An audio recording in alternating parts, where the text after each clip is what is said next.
Indonesia kembali menjadi sorotan dunia di tengah perang yang terjadi antara Rusia dengan Ukraina. Bahkan kali ini Indonesia sampai masuk pemberitaan salah satu media di Rusia. Hal ini tak terlepas dari Indonesia sebagai tuan rumah G20. Kantor berita Rusia TASS menerbitkan berita berjudul All G20 Leaders including Putin invite to Indonesia Summit Minister di situs web mereka.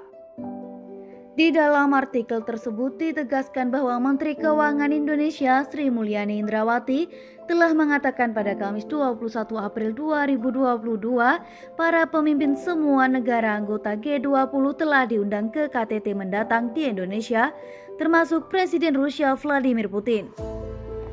Disampaikan dalam berita, ketika ditanya apakah Vladimir Putin akan hadir di KTT G20 yang dijadwalkan berlangsung di Pulau Wisata Bali di Indonesia, Sri Mulyani menjawab, "Ya, kami telah mengundang."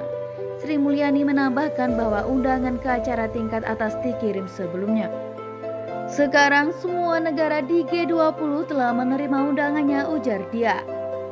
Dalam berita itu, TASS turut menayangkan pernyataan Sri Mulyani yang tampaknya mengacu pada keputusan beberapa delegasi yang memilih keluar atau walk out dari pertemuan kedua Menteri Keuangan dan Gubernur Bank Sentral Second FMCBG G20 ketika Menteri Keuangan Rusia Anton Siluanov berpartisipasi dalam acara itu melalui tautan video. Dalam hal mengatur pertemuan itu sendiri, seperti yang kita lakukan kemarin itu tidak mudah, tetapi pada akhirnya mereka semua berada di ruangan yang sama. Tetapi jika Anda tidak setuju dan ingin mengungkapkan ini, Anda walkout, kata Sri Mulyani. Itu ekspresi politik yang lain tapi tidak menghalangi kita berbicara substansi yang penting, kata Menteri Keuangan. Jadi harus dapat dikelola dan dilakukan, tambah Sri Mulyani diberitakan TASS. Amerika Serikat disebut telah menuntut agar Indonesia mengecualikan Presiden Rusia Vladimir Putin dalam partisipasi dalam KTT G20 mendatang. Memperingatkan bahwa jika tidak, beberapa negara mungkin mengirim delegasi tingkat yang lebih rendah ke pertemuan tersebut. Juru bicara Kremlin Dmitry Peskov mengatakan bahwa keputusan tentang partisipasi Vladimir Putin dalam KTT akan bergantung pada situasi dan Kremlin sebagian besar akan dipandu oleh posisi negara tuan rumah. Sementara itu, Rusia tidak melihat aksi boikot yang ditujukan kepada Rusia terkait operasi militer di Ukraina sebagai masalah, sebab protes itu bahkan tidak mendapat dukungan dari mayoritas delegasi. Ada beberapa negara yang mengancam boikot, tapi mereka bukan mayoritas dari anggota G20. Itu tidak beralasan karena bagaimana mereka bisa membantu menyelesaikan masalah, kritik Duta Besar Rusia untuk Indonesia Lyudmila Vorobiva di Jakarta pada Rabu 20 April 2022. Dia pun mempertanyakan bagaimana aksi boikot itu dapat secara efektif memberikan penyelesaian yang berbeda atau krisis Ukraina. Bagaimana mereka bisa berkontribusi dalam penyelesaian masalah dengan memboikot forum global? Duta Besar Rusia menilai negaranya merupakan bagian penting dalam ekonomi global.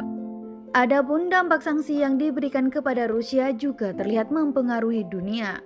Bagaimana bisa menyelesaikan masalah ekonomi dunia saat ini tanpa kehadiran Rusia? Rusia mengapresiasi posisi pemerintah Indonesia yang menilai bahwa G20 harus fokus ke ekonomi dan masalah keuangan global. Kami mendukung presidensi Indonesia di G20 dan prioritas yang diusung dan disetujui sebelumnya, ujarnya. Lebih lanjut, menurutnya masalah politik seharusnya tidak diseret masuk ke forum G20 karena itu dapat mengalihkan perhatian dari penyelesaian masalah yang benar-benar penting.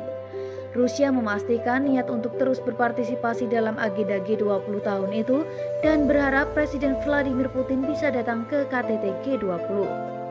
Pertemuan G20 pada Rabu 20 April 2022 di Washington fokus membahas bagaimana membantu ekonomi global pulih dari guncangan baru yang disebabkan oleh invasi Rusia ke Ukraina yang telah mendorong harga makanan dan bahan bakar lebih tinggi. Kondisi itu membuat IMF menurunkan prospek pertumbuhan global menjadi 3,6% untuk tahun ini. Negara-negara barat membalas serangan berdarah dengan sanksi yang dimaksudkan untuk merugikan ekonomi Rusia dan mengubahnya menjadi negara paria. Presiden Amerika Serikat Joe Biden telah mengusulkan untuk mengeluarkan Rusia dari G20. Kepada AFP, mantan pejabat Departemen Keuangan yang sekarang menjadi Ketua Forum Lembaga Moneter dan Keuangan Resmi Amerika Serikat Mark Sobel mengatakan tidak ada mekanisme yang jelas untuk menendang Moskwa keluar, yang pada berbagai tingkat didukung oleh China dan India. Saya pikir itu benar-benar menimbulkan pertanyaan mendasar tentang bagaimana Anda mengelola pemerintahan global, katanya tentang ketegangan yang ada dalam pertemuan G20 ini.